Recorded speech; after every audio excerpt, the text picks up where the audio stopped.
Coming up on Network Africa,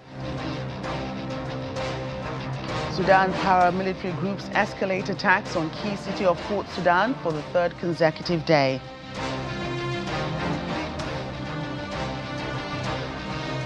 Vice President of BRICS calls for unity among African countries at the Pan-African Conference in Côte d'Ivoire.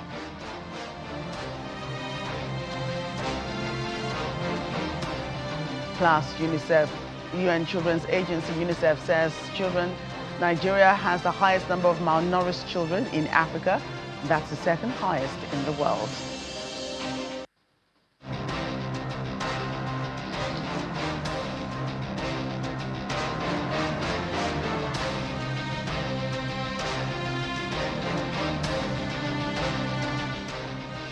Welcome again, everyone. I'm Joker Rogers. We begin in Sudan, where for the third consecutive day, the key city of Port Sudan has been under bombardment by the paramilitary group Rapid Support Forces. Drone strikes have hit a major power station in the Sudanese city, causing a complete power outage. Residents report explosions and huge fires near the city's main international airport. Flights have been cancelled after drones hit the international airport and a hotel near the current presidential palace on Sunday. The UN has temporarily suspended its aid flights to Port Sudan, but regular aid operations continue. Prior to the attacks on Sunday, Port Sudan had avoided bombardment and was regarded as one of the safest places in the war-ravaged nation, where thousands of people fleeing the two-year civil war have sought refuge. The African nation warns that the attack on Port Sudan represents a dangerous escalation in the Sudanese civil war and a direct threat to the lives of civilians. In the meantime, the UN's top court has dismissed Sudan's case against the UAE, accusing the Gulf state of complicity in genocide. The International Court of Justice in The Hague ruled that the case could not proceed because the UAE had opted out Articles 9 of the Genocide Convention, which means that it cannot be sued by other states over genocide allegations. The court said that it lacks jurisdiction and was therefore precluded by its statutes from taking any position on the merits of the claims made by Sudan. The case was thrown out in a 14-2 vote.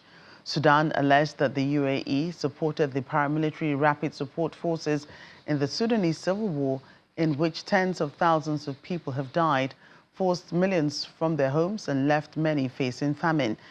The UAE categorically denied the accusations, branding the case political theater and a cynical publicity stunt. Sudan's case had claimed that the UAE's alleged military, financial and logistical backing of the RSF, including weapons shipments and mercenary equipment, enabled systemic attacks against non-Arab communities, particularly the Masalit in Darfur. In the meantime, Sudan and Russia have signed a military cooperation agreement that includes the establishment of a Russian naval base in Port Sudan on the Red Sea. This follows the International Court of Justice rejection of the case filed by Sudan against the UAE, accusing Abu Dhabi of supporting armed militias inside Sudan. Sudan's acting Foreign Minister, Ambassador Hussein Al-Amin Al-Fadil, says the signing of the agreements comes at a sensitive time, reflecting Sudan's strategic orientation to strengthen its international partnerships. Giving more details on the agreement with Moscow, Mr. Al-Fadil says it includes the establishment of a naval facility that will accommodate approximately 300 Russian military personnel and 4 warships, including nuclear-powered vessels, in exchange for Russian military and technical support, including training, armament, and the transfer of expertise to the Sudanese armed forces. Elsewhere, BRICS Vice President Don Mello is calling for unity among African nations. He was speaking at the Pan-African Conference in Abidjan. Mr. Don Mello says African leaders should reject what he called the continued legacy of colonial-era practices. And if colonialism countries want to be free, Africa has to build its security. His comments come amid the preparation of the handover of France's only military base to the Ivorian army. The camp, located at a territory covering 230 hectares, will be renamed Camp Thomas Daquin Ouattara in honor of the Ivorian Army's first Chief of Staff. According to reports, it's planned that France will gradually withdraw its forces throughout the year, with approximately 100 French soldiers remaining for training and support missions. This event is very important for Africa because right now we have one goal. Africa must be free and must be one country. So to achieve this goal, we have to gather to share our point of view and to share also our will to achieve this objective. So I think that this event is one of the most important. We have to do more. We have to do more across all Africa. But right now we start with Ivory Coast, and I think that next time will be everywhere. For the French countries, we are not so independent as we can imagine. If you see, for example, Ghana or Nigeria, can you see an army from London in Ghana? Can you see an army from London to Nigeria? It is not possible. But in Cote d'Ivoire, for example, you still see the army of France in Cote d'Ivoire. That means that we are still under the power of our ancient colonialism country. So if we want to be free, we have to build our security. Who can help us to build our security? It is a person who doesn't need to colonize the country. Russia doesn't need to colonize the country. Russia wants every country to be free. Well, the United Nations Children's Fund, UNICEF, is warning that the food and nutrition crisis in Nigeria might deepen as the country now has the highest number of malnourished children in Africa and the second highest in the world. According to Chief of Nutrition at UNICEF, Nimat Hajiboy, 600,000 children in Nigeria are suffering from acute malnutrition, and half of them are at risk of developing severe acute malnutrition. She gave the warning during a media briefing at the 2025 lean season multi-sectoral response plan for Borno, Adamawa and Yobe states in northeastern Nigeria. The briefing, organized by the United Nations Office for the Coordination of Humanitarian Affairs, is aimed at mobilizing funding and support for humanitarian response in the northern region. Let's bring in Professor of Community Nutrition, Federal University of Agriculture, Abeokuta, Ogun State, Professor Wasiu Afolabi, who is also the immediate past president of the Nutrition Society of Nigeria. Pleasure having you on the program today. Yeah, good afternoon. Thank you. Right, so would you agree that this is a grim milestone for Nigeria, having the highest malnutrition rate in Africa and the second highest in the world?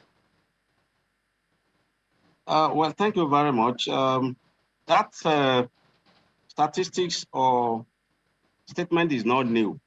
I think for quite over 5 years, or even the last 1 decade, Nigeria has been the country with the highest number of malnourished children, particularly stunted children, and second only to India.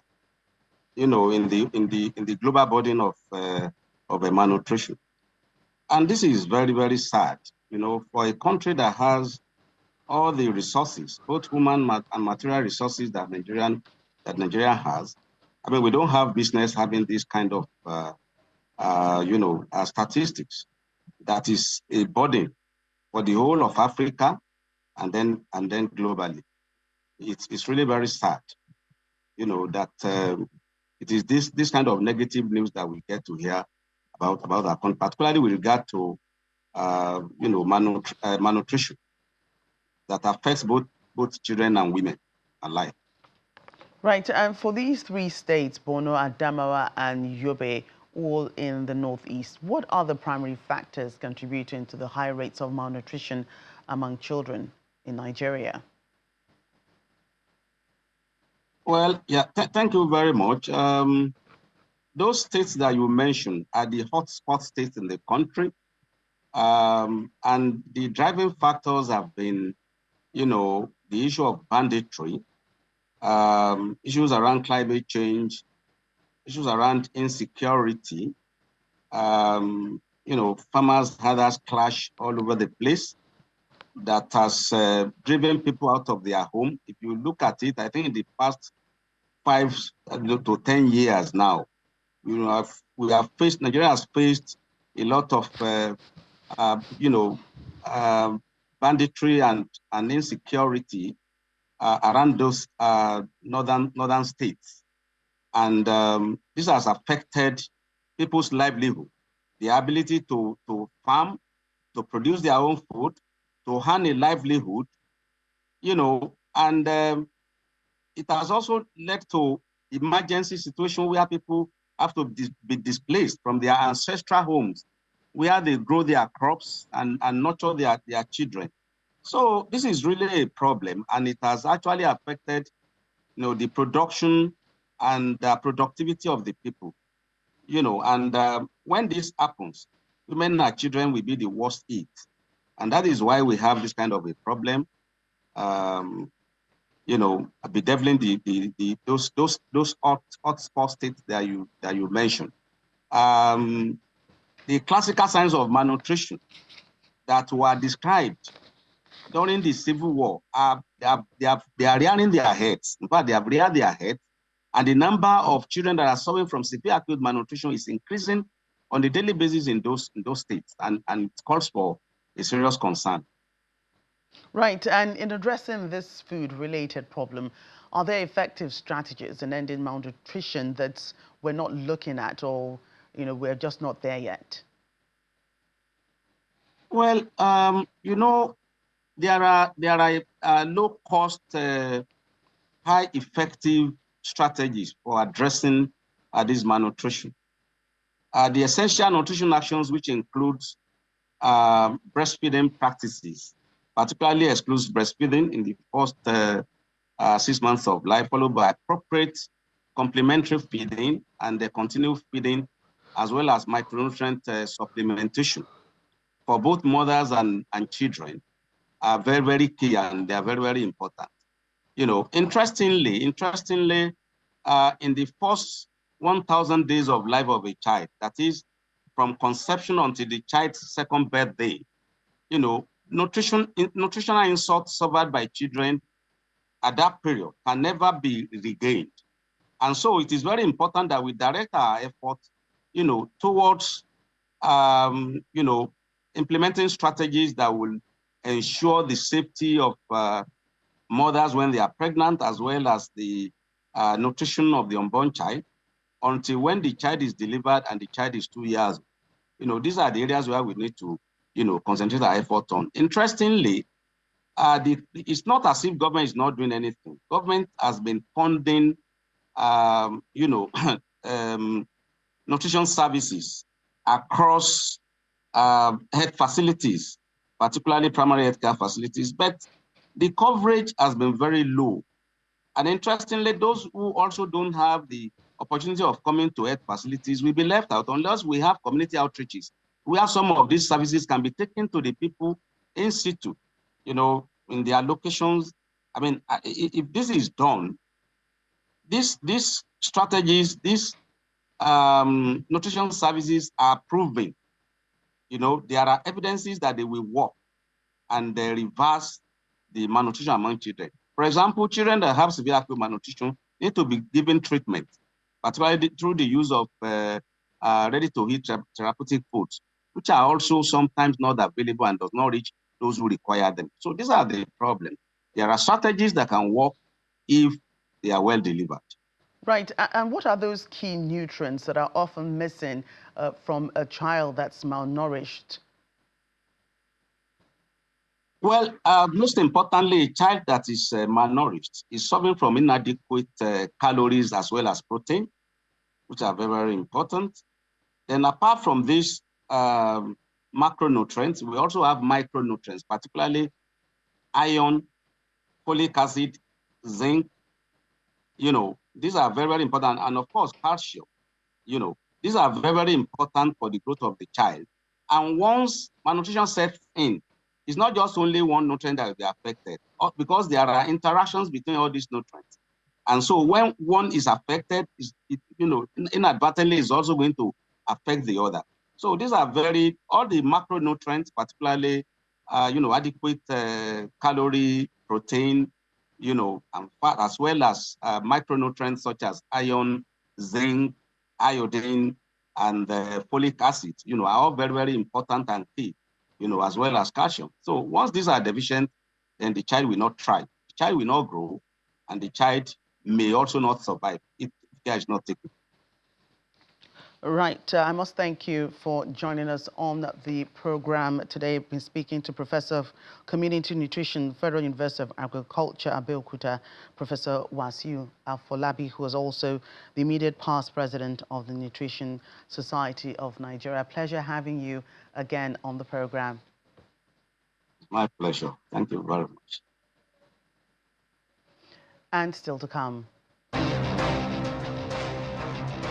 Thousands rally in Accra, Ghana against President's suspension of the Chief Justice of the country. Please stay with us for details. Welcome back. The Democratic Republic of Congo and Rwanda have submitted a draft peace proposal as part of a U.S.-led initiative aimed at ending the ongoing conflict in eastern Congo. U.S. President Donald Trump's senior advisor for Africa and the Middle East, Massad Boulos, announced the receipt of the drafts from both nations, calling it an important step towards peace. The peace proposal is seen as a pathway to unlocking substantial Western investment in the region's mining sector. Rwanda's foreign minister says that the negotiations for a final peace agreement will continue later this month, with hopes that the presidents of Rwanda and Congo will sign the accord by mid-June at the White House in the presence of President Trump and regional leaders. The draft peace proposal follows an April meeting in Washington where Congo and Rwanda pledged to work towards a peace deal under the oversight of U.S. Secretary of State Marco Rubio. In the meantime, former hostages and child soldiers rescued from militant groups have been returned to Benin by the Congolese National Intelligence Agency to reintegrate them into society. Pepin Kavotha, Civilian Society president in Benin, says the forces have handed over 18 boys who had been forcibly recruited into armed groups. The miners, as well as former hostages of the Allied Democratic Forces militant group, have now been reunited with their loved ones after months or even years in captivity or fighting for the group in the east part of the country. Humanitarian and civil society organizations have also provided medical and psychosocial assistance to the children as authorities verified their identities to ensure no M23 members have infiltrated the group.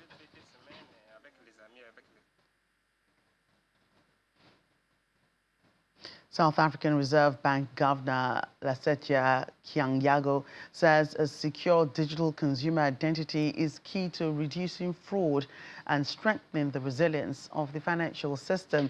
He made the remarks at the launch of the 2025 G20 Tech Sprint held under the theme Trust and Integrity. Kyango also highlighted that the safe and trusted exchange of credit data across borders could unlock access to services like real-time credit scoring. We are looking for solutions that will bring more people into the digital economy and enable cross-border trade, especially within the African Continental Free Trade Area framework. The digital identity will enable easier know your customer identification and verification processes, allowing consumers to open accounts, apply for loans, or access government grants without time-consuming paperwork. A secure and verified digital identity for consumers will also decrease the risks of fraud and make the financial system safer and more resilient. And as the world marks the 80th anniversary of Victory Day, the widow of Namibian anti-apartheid activist, politician and political prisoner Andimba Toivo Yatoivo has offered insights into her late husband's early life, including his service during World War II. Speaking from her Windhoek home, Vicky Ehrenstein Yatoivo shared memories and memorabilia showing lesser-known aspects of Toivo Yatoivo's life, including photos of him in uniform during the Second World War and images alongside fellow freedom fighters, including former President Nelson Mandela.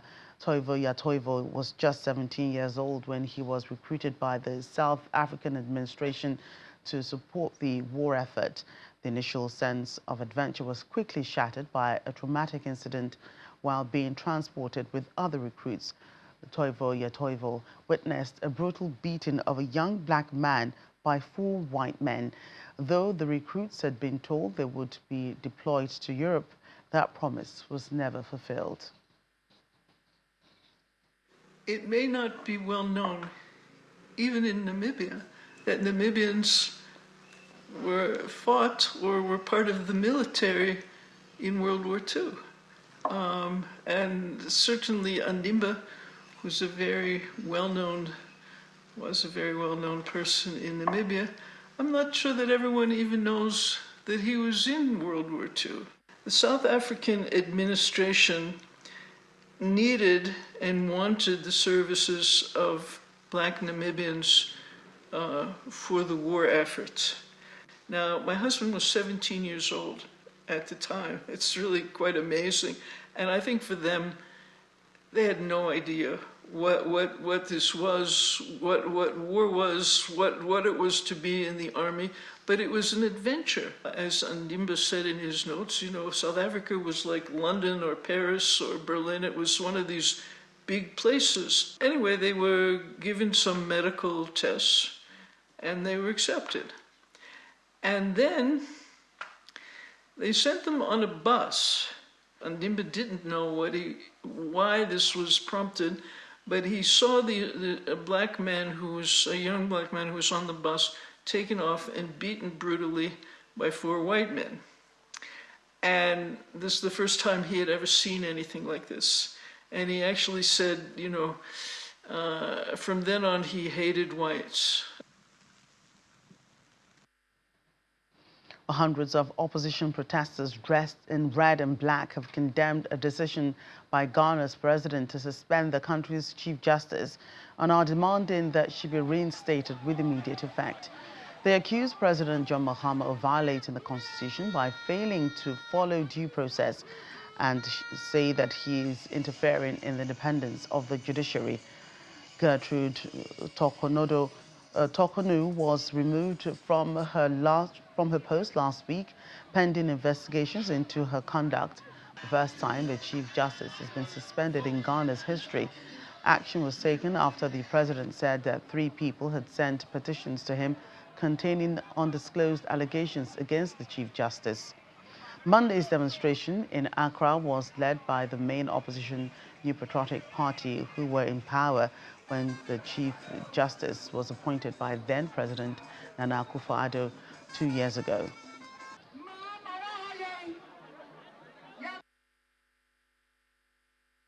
We are here to demonstrate and also to show our commitment to our constitution and our democracy. We believe that democracy has evolved. I mean, from 1992, we have gotten very far.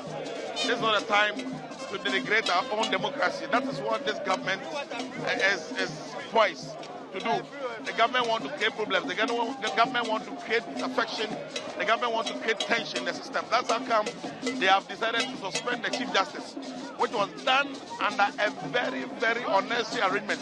We believe that the time has come for the president to listen to the good people of Ghana and revoke this suspension as soon as possible so that the Chief Justice can go back to work, because that is what is important. In this, if you don't take care, Ghana will not be respected in the international community. That's not what we want. We want Ghana to be respected. We want Ghana to be seen as a beacon of democracy in Africa. And so we should not practice this kind of democracy. We should be able to behave well and protect our own constitution that gives us power to rule this country. This Fourth Republic has maintained a particular level of democracy, and we have to protect it.